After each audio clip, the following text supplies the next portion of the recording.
There's no more people underneath that bridge. Pretty much the end of that story. I do not have a segue for that one. So the first two buildings I would like to show everybody today, they're going to be up ahead of us and to the left. So once we clear this bridge, up ahead, to the left, you'll start to see a tall building with shiny blue windows, and its most striking feature is the white, undulating, curvy balconies coming off of each floor. That would be the Aqua, 2009, designed by GDA. The Aqua is 81 stories tall. It has the largest outdoor pool in Sun Deck in Chicago. Each of those white, curvy balconies was put on there with the help of GPS because they're all uniquely shaped from one another. They wanted to make sure they got the desired visual effect they were going for. For me, it's like a cascading waterfall. We'll see the Aqua on the way back. I'll tell you more about it then. To the left and behind the Aqua is a tall white building with dark vertical stripes all the way up and down. That would be the 83-story Aon Center, built in 1973 by Edward Durrell Stone. Aon is Chicago's third tallest building at 1,136 feet. Originally, Aon was the world's tallest marble-clad building. We have the bare bones of what is normally a very gorgeous fountain. Sorry guys, I know it's really nice out today, but I don't know if you know this or not, it snowed last week here. Yeah. April is always kind of a crapshoot in Chicago. You don't know if it's going to be 65 and sunny, if it's going to be 25 and snowing. You just don't know. So if you're not from a cold weather climate, you might not know this. When water is in a pipe overnight and the water freezes, it expands, and that will burst open and wreck all the pipes. So that's why they don't turn the water on these fountains until usually about May-ish or so. So that's why the water's off. But that's called Centennial Fountain, as it was built in 1989 to commemorate the 100th anniversary of the founding of the Chicago Metropolitan Water Reclamation District.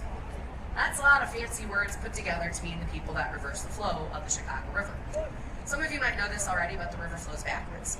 It used to flow east into Lake Michigan, now it flows west, away from the lake.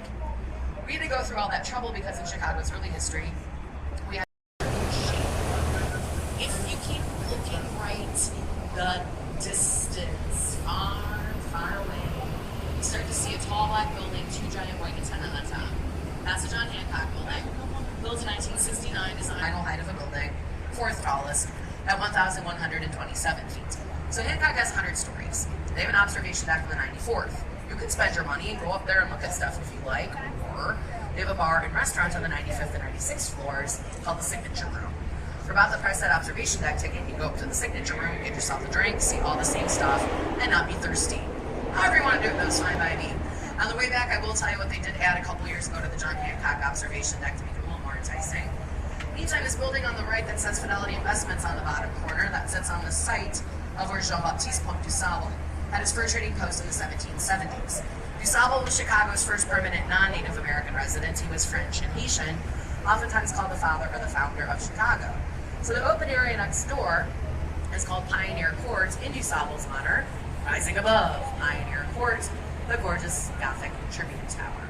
Tribune Tower was built in 1925 as the result of an international design competition held by the Tribune in 1922. To celebrate their 75th anniversary, they wanted to build the most beautiful office building in the world. That winning design is picked from 263 entries they received, put in house with architects. We'll see the Tribune on the way back. I'll tell you more about it then. Meantime, after this bridge on the right, you get to see the beautiful Wrigley Building, designed by Charles Biersman of Graham, Anderson, Probst, and White. So the South Tower, the one that's closest to us, the clock at the top, was built in 1921. The North Tower completed in 1924. There are 6 different shades of white terracotta tiles on the face of the Wrigley Building that get lighter and brighter as they glow. And draw your eyes up to the top of the clock tower at 398 feet. There's 250,000 individual terracotta tiles in the Wrigley Building, which they hand wash. If you tried to power wash that terracotta, it would just disintegrate, so they lovingly hand wash it. That's going to bring us to what I believe is going to be the most contentious building on the tour this year, not so much for the design, but the name plastered across the front. fourth giant blue building is the Triumph International Hotel and Tower. This is a 2009 Adrian Smith design. He designed it with a series of setbacks to give it some visual continuity with the more notable buildings around it. First setback is about the height of the base of the building back behind us. Second setback on the opposite side is about the height of the rounded Marina City Towers, which we'll see better and talk about more in a minute. And the third setback is about the height of the former IBM building, which is a black glass and steel building coming up next door to Trump on the right. To give you an idea of the difference between those two, the former IBM building is 52 stories tall, whereas Trump is topped off at 96 stories. It gives Trump Tower a full height of 1,389 feet, making it Chicago's second tallest building. As I was saying, next door to Trump is the former IBM building. I keep using the word former because the IBM Corporation originally occupied it. They moved out in 2006, but don't let the simple design of that black building fool you. It's very important architecturally speaking because it was completed in 1973. It was the last American building designed by famous German architect Ludwig Mies van der Rohe. Mies van der Rohe was head of the Bauhaus over in Germany. He had to flee here to the United States. When he got here, he became head of the Illinois Institute of Technology. Basically, Mies van der Rohe was the father of modern architecture, so we'll spend some time talking about his personal design aesthetic later on. In the meantime, though, one of Mies's students from the Bauhaus, Bertrand Goldberg, who had a completely different Marina City coming up next on the right. And we affectionately call them the corn buildings here in Chicago. Marina City Complex was completed in 1968 to be a city within a city. Goldberg knew in the 50s and 60s everybody wanted to go live in the suburbs. He thought if he could provide affordable housing with a lot of amenities, that would draw people back downtown. With parking garages, marina, restaurant, bar, a bowling alley. We used to have a movie theater, but that has since been turned into the House of Blues. I don't know if any of you guys are Steve McQueen fans. He was an action movie guy. His last movie, The Hunter, they filmed a car chase scene at Marina City where they drove a Grand Prix off the parking deck into the river. Kids, that was before computer-generated graphics. They physically had to do it, and then the city charged them $1,000 an hour until they got the car back out again. These next two buildings on the right, we kind of lump them together and call this little section Riverfront Park. Both of them were built in 1987 by different architects. One with the black bay windows is currently a Westin Hotel, but was originally built by Helmuth Abada and Kasama to be the Hotel Nico for Japan Airlines. Even though it's not a Japanese-themed hotel anymore, they still maintain a very nice Japanese-style architecture for their guests to enjoy. Green glass building next door is a 35-story postmodern Skidmore, Owings & Merrill installation. Currently, it is home to the American Bar Association, so if anybody's got a good lawyer joke, now would be the time for that. They're all right there for you, billing you for hours while they're watching Sports Center and having cocktails. And after this bridge on the right, we have a lovely red brick building known as the Reed Murdoch Center, built in 1913, designed by George C. Nimitz. So this building used to be symmetrical, meaning the same shape on both sides. Not anymore. You got from the quickly to make way for the construction of the South Surrey Bridge ahead of us. They say that the Reed Murdoch building is haunted. That's because, unfortunately, a huge maritime disaster happened across the river in 1915. The Eastland sank. They used that building as a temporary morgue. Morbid but true. I've done work in there before. Lights come on and off at night when they shouldn't. Things move around. It's spooky over there at night. But on to happier things, we now have, relative to the other buildings around it, a fairly new office tower next door. It was completed in 2009. Just to give you a sense of scale, this one is 785 feet tall, and it's known simply by its address, 300 North and South. What I think the cool thing about this building is they try to be as environmentally friendly as they could. One of the many features they use is they take water from the river, run it through coils, and use that to help air condition the building in the summertime so you don't have to use so much electricity. A lot of other buildings along the Chicago River employ that same method of cooling, and because of efforts like that, Chicago is now ranked number 6 in the United States as far as Energy Star rated buildings are concerned. So even though Mayor Daley's not in office anymore, he did a lot to help Chicago become more green. And that is going to bring us then to hold on.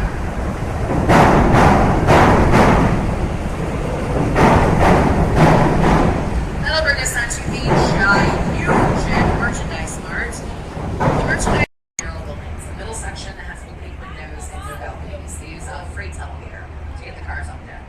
But rather than have central hallways and compartments on either side, their hallways are all on the west or the back side. Everybody that lives there gets this really great panoramic view. Funny,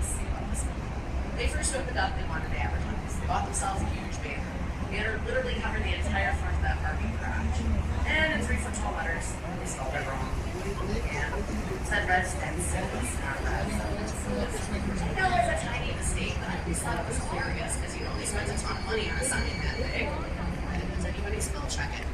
Oh well.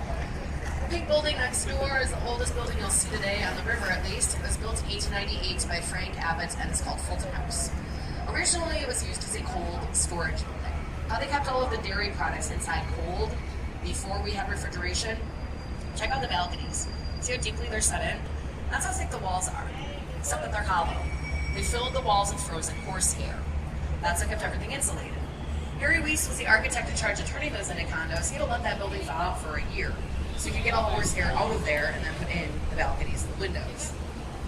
So Harry Weiss. Harry Weiss was a good guy. Every time he can. Anyway, so the next point I need to make, before I forget what I'm doing over here, is that all the buildings I want to show you on the right-hand side of the South Branch after this, they have one thing in common. And that is that they're all constructed in a manner known as air rights construction. What air rights construction is all about is you have to believe, you can't see it anymore, there's tons of train tracks over there. Those train tracks all end up disappearing underneath the upcoming buildings. So people like Metro and Amtrak that own the trains also own the land the tracks are on. You can't resell land for construction development because that would negate the building in the first place. Whoever bought that land, if they wanted to, they could tear up all the train tracks, block up the building, and whatever they wanted to do. To make some money, train people got smart. They started selling the airspace above the train tracks. Now what they do is they take these big, huge pillars called caissons, drive the caissons very deeply into the ground to act like giant stilts. Build a platform above the stilts, buildings go up normally from there, and that just allows the trains to continue on their tracks to and from the train stations underneath all of these buildings. Air rights construction is a fairly simple process. The exception to that simplicity would be the Boeing building that we're passing here on the right. Boeing was built in 1990.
Where our normal route has been blocked up because of the NFL draft. Heading toward Columbia Drive. This is where we have to taste the Chicago. Give a chance to taste about 50, more than 50 plus. Like 1928, something like that. 1929, and they did was not. That's when we learned of what was it, Dorothy and Toto. I used to get mad at Toto because he would never keep up with Dorothy. He always gets behind. They only got caught because Toto would not keep up. When I was a kid, I used to be so upset.